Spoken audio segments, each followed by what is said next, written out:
Love எல்லார் வாழ்க்கையிலையும் கண்டிப்பாக ஒரு முறையாவது வந்திருக்கும். அப்படி தான் என்னோட வாழ்க்கையிலையும் வந்துச்சு.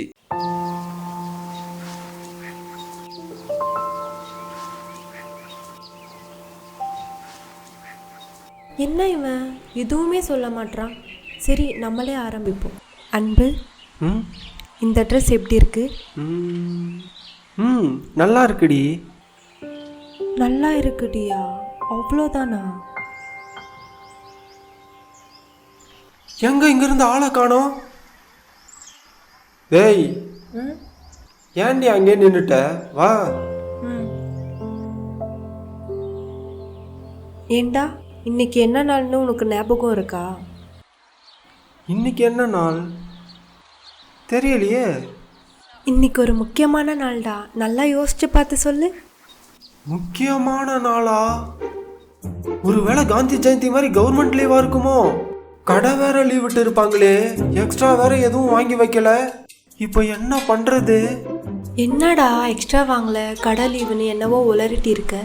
ஐயோ, மாட்டிக்கிட்டனே. அது ஒன்றும் இல்லை, அம்மா வரும்போது மாவு பேக்கெட் வாங்கிட்டு வர சொன்னாங்க. அதான் போகும்போது எக்ஸ்ட்ரா 2 பேக்கெட் வாங்கிட்டு போனோம். ஆமாம், நீ ஏதோ முக்கியமான நாள்னு சொல்லிக்கிட்டு இருந்தியே, என்ன அது? ஆமாம், இன்னைக்கு ஒரு ஸ்பெஷல் டே. என்ன டேன்னு சொல்லு பார்ப்போம். ஐயோ, திரும்பவும் நானே மாட்டிக்கிட்டனே. சொல்லுடா, இன்னைக்கு என்ன டே? இன்னைக்கு சண்டேவா மண்டேவான்னு எனக்கு ஞாபகம் இல்லை. இதில் இவன் வேற என்ன டேன்னு கேட்டு டார்ச்சர் பண்ணிட்டாளே. சொல்லுடா. ஞாபகம் இல்லடி. இந்த ட்ரெஸ்ஸை பார்த்து கூடவா உனக்கு ஞாபகம் வரல? வரல.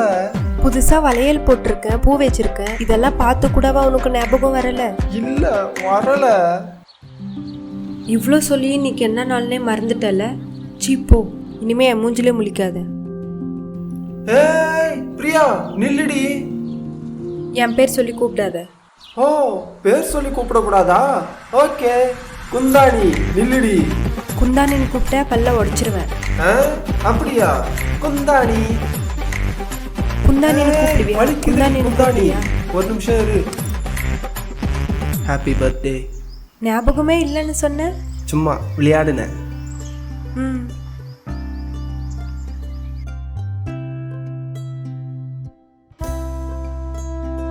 அப்புறம் இன்னொரு விஷயம் சொல்லணும். என்ன?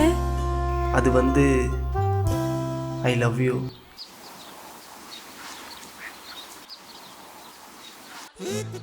பா, இதை சொல்ல இவ்வளோ நாளா? நான் கூட பாட்டி எனதுக்கு அப்புறமா தான் சொல்லுவேன்னு நினைச்சேன். பரவாயில்ல, சொல்லிட்டேன். நீ எதுவும் சொல்லல. Love you.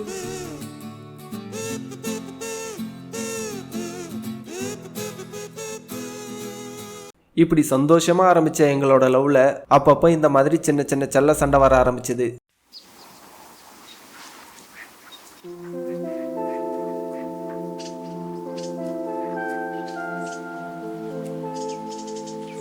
ஐயோ, 15 மிஸ்டு காலா?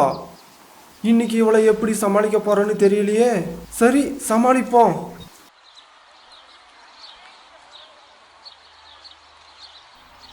பிரியா,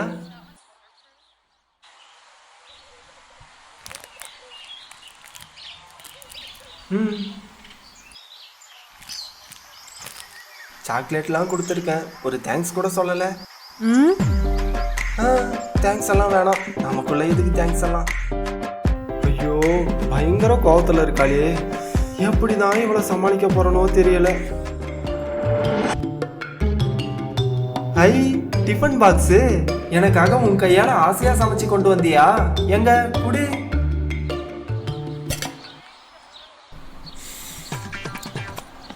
இன்னைக்கு ஒரு புடி நமக்காக ஆசையா சமைச்சு கொண்டு வந்திருக்கா. 2 புடியா எடுத்து வைப்போம்.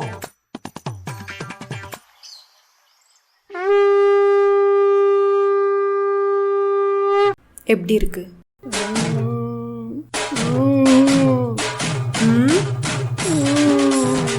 அப்ப சாப்பிடு, அது ஃபுல்லா சாப்பிடு. ஒழுங்கு மரியாதையா அது ஃபுல்லா சாப்பிட்டு முடிக்கிற. ஒரு வாய் கீழே விழுந்துச்சு, அப்புறம் இங்க நடக்கிறதே வேற. இன்னைக்கு சமைச்சதுமே டோட்டுக்கு தான் ஃபர்ஸ்ட் வச்சேன். அவனை இனிமேல் நாயின்னு சொல்லாத, அவன் பேரு டோட்டு. அவனுக்கு தான் வச்சேன், சாப்பிட்டான். ஆனால் சாப்பிட்டா கொஞ்ச நேரத்தில் மயக்கம் போட்டு விழுந்துட்டான்.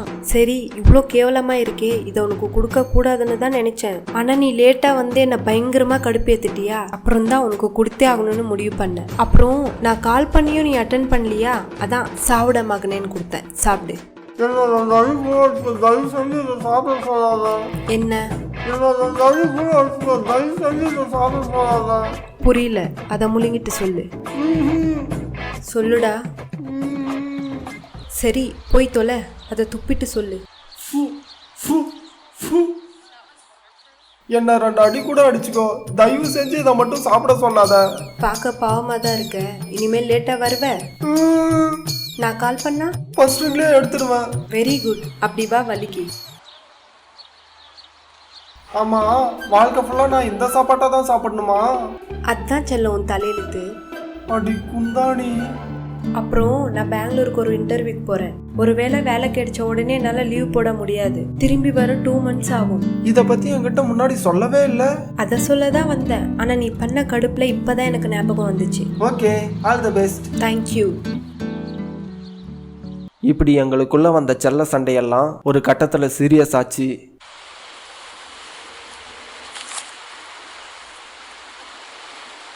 ஹலோ. ஹலோ, சொல்லுடா.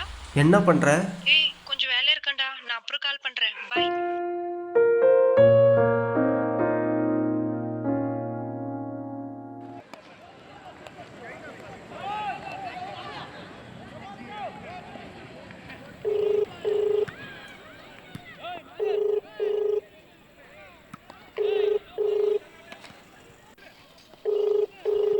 நீங்கள் அழைக்கும் நபர் உங்கள் அழைப்பை ஏற்கவில்லை.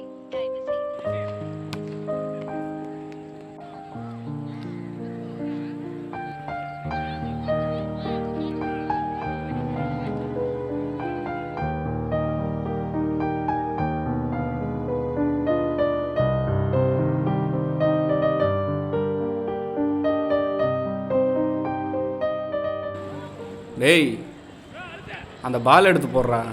விளையாடுறதுக்கு கிரவுண்டு வந்துட்டு உட்காந்து ஃபோன் நோண்டிட்டு இருக்கான் பாரு.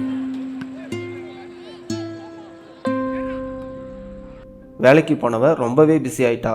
நான் கால் பண்ணா கூட அட்டன் பண்ண முடியாத அளவுக்கு. சரி, பேச விருப்பம் இல்லாதவளை தொல்லை பண்ண வேணான்னு நானும் அவளை டிஸ்டர்ப் பண்ணலை. அப்புறம் ஒரு நாள் அவளே கால் பண்ணி உன்னை பார்க்கணும், மீட் பண்ணலான்னு கூப்பிட்டா.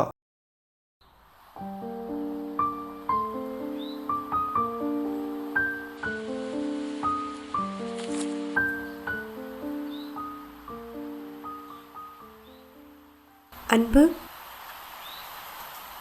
ஏன்டி இவ்வளோ லேட் ஆகும்னா சொல்லி தொலைய வேண்டியது தானே? நான் சீக்கிரமாக தான் கிளம்புனேன் தெரியுமா. அப்பன்னு பார்த்தா அப்பா வந்துட்டாரு. அவரை சமாளிச்சுட்டு வர லேட் ஆயிடுச்சு. உங்க அப்பா வந்தா நீ வீட்லயே இருந்து தொலைய வேண்டியது தானே?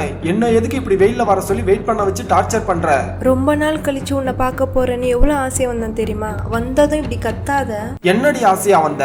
என்ன பார்க்கணும், என் கூட பேசணும்னு அவ்வளோ ஆசை இருக்கவ நான் ஃபோன் பண்ண போதே எடுத்து பேச வேண்டியது தானே? அப்பெல்லாம் பேச மாட்டா, வேலை இருக்குன்னு போயிடுவா. அங்க உனக்கு மட்டும்தான் வேலை இருக்கா? இங்க நாங்கெல்லாம் வெட்டியா இருக்கோம் பாரு. இவ கூப்பிட்டதும் வந்து இவளுக்காக வெயிட் பண்றதுக்கு எனக்கும் ஆபீஸ்ல எவ்வளவு வேலை இருக்கு தெரியுமா? 1 hour தான் பர்மிஷன் போட்டேன். ஆல்ரெடி 2 மணி நேரம் ஆச்சு. இப்ப திரும்ப போனா சாவடிப்பானுங்க. அதெல்லாம் எங்க தெரிய போகுது உனக்கு? ஓ, இப்ப நான் லேட்டா வந்தது தான் உனக்கு பெருசா தெரியுது இல்ல? போன டைம் நம்ம மீட் பண்ணும் போது நீ 2 மணி நேரம் லேட்டா வந்தியே, அப்ப உனக்காக நான் வெயிட் பண்ணல. அன்னைக்கு நான் வேணும்னு லேட்டா வரலடி, உண்மையாவே ஆபீஸ்ல வேலை இருந்துச்சு. இப்ப என்ன பதிலுக்கு சொல்லி காட்டுறியா? சொல்லி காட்டல, உனக்கு புரிய வைக்க பாக்குறேன். அன்னைக்கு உனக்கு லேட்டா வர ஒரு காரணம் இருந்த மாதிரி இன்னைக்கு எனக்கு ஒரு காரணம் இருந்துச்சு. இங்க யாரும் வேணும்னு பண்ணல. என்னடி எல்லாத்தையும் உன் இஷ்டத்துக்கு பண்றது மட்டும் இல்லாம புரிய வைக்க பாக்குற, மயிரா பாக்குறேன்னு நீ செஞ்சதையெல்லாம் நியாயப்படுத்திட்டு இருக்கியா? இனிமேல் லேட்டா இல்ல, என்ன பார்க்கவே வராத, எப்படியோ போ.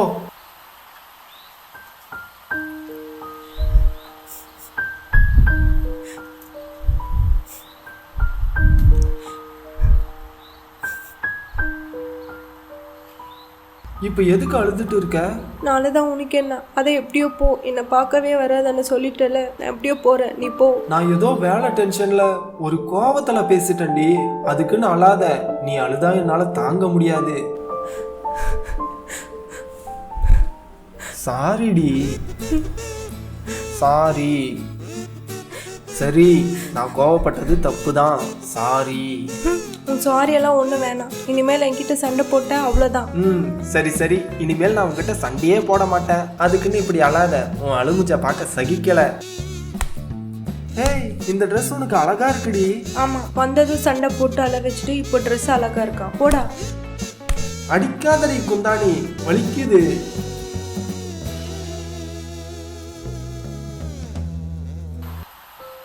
இந்த உலகத்தில் எதுவுமே வேணான்னு எல்லாத்தையும் விட்டுட்டு போய் காட்டில் தவம் பண்ணுற முனிவர்களுக்கே கோபம் வந்து சாபம் விட்டு இருக்காங்க. நம்ம எல்லாம் வேணும்னு வாழ்கிற சாதாரண மனுஷங்க. நமக்கு கோபம் வர்றதும் சண்டை வர்றதும் சாதாரணம். ஆனால் அந்த சண்டை பிரிஞ்சு போகிற அளவுக்கு வராமல் பார்த்துக்கணும். அப்போ தான் எந்த ஒரு ரிலேஷன்ஷிப்பாக இருந்தாலும் ரொம்ப தூரம் ட்ராவல் ஆகும்.